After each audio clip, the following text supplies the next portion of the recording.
At least once a week, Jeanie Phelps makes the painful trek from her home in Kalamazoo, Michigan, to the gravesite of her older sister, Carol Ann Cole. Just this sweet, loving, beautiful girl who just had such a great demeanor. I mean, she was my big sis, even though we were 3 years apart. She was my best friend. We were very close growing up, and we were never apart. Until recently, these visits to her sister were impossible. You see, the last time anyone heard from Carol Ann was winter of 1980. Jeanie spent 35 years imagining a wonderful life for her sis. I used to have dreams. You know, she was married, she was on a farm, and had a family of her own, several kids running around. Maybe she had no phone. But happy thoughts. Yeah, they were happy thoughts. But that sort of life wasn't meant to be for Carol Ann. When Jeanie last saw her sister, Carol Ann was moving away with her mom, Sue Cole. They left Kalamazoo for Austin, Texas, some 1,200 miles away. Carol Ann was just 15 years old. She seemed happy on the way to Texas. She said she wanted to be with me. Sue Cole says she and her daughter had a great life in Texas at first, but then She just started hanging around with the wrong people, sneaking out of the house. So I was afraid she was going to really get in trouble. Carol Ann's life started to spiral. She ended up in a drug rehab facility in Austin, Texas. The last time I saw her was when we went up there to visit her in the home, and I thought that she was getting better. Things suddenly changed. Carol Ann bolted from rehab in Texas and turned up 375 miles away in Shreveport, Louisiana. She called me and she said, "I'm in Louisiana." She said she was staying with some people. I told her, "Well, you're welcome to come home if you want. I still love you." And she would always say she loved me before she hung up. Carol Ann didn't give many details about her new life in Louisiana, but what she wrote in letters just recently recovered alarmed her sister. I ran away and I lived with a guy, and he made me go to bed with his friends.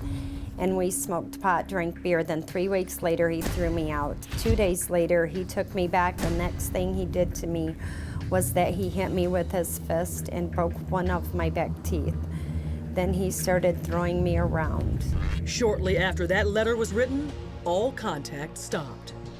Carol Ann's mom had a terrible dream and a terrifying feeling. I was sleeping and I heard her screaming for help. And when I woke up, I could still hear her, and she wasn't there. I mean, I'm looking all through the house. So I think it was God's way of telling me something was happening to her. What happened to Carol Ann shortly after she arrived in Louisiana is a mystery. The last time her family heard from her, it's believed she was living with John Chesson's family.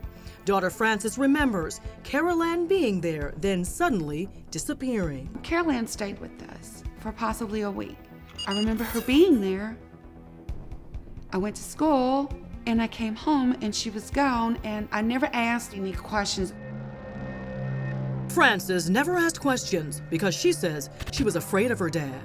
She claims John Chesson was one mean, violent guy with anger management problems who had a habit of beating the hell out of his kids. He beat me, and he took a belt and he just slung the belt buckle through my head.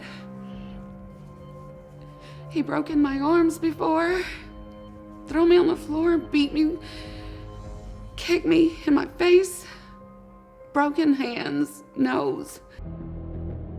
She vividly remembers one particular January morning. Frances claims Chesson told her and her brother they were all going hunting.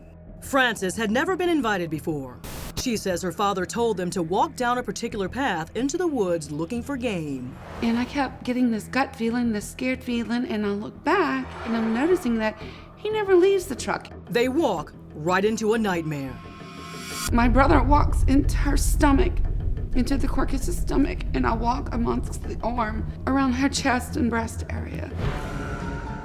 Frances and her brother were standing in the middle of a decomposed body, the remains of a female.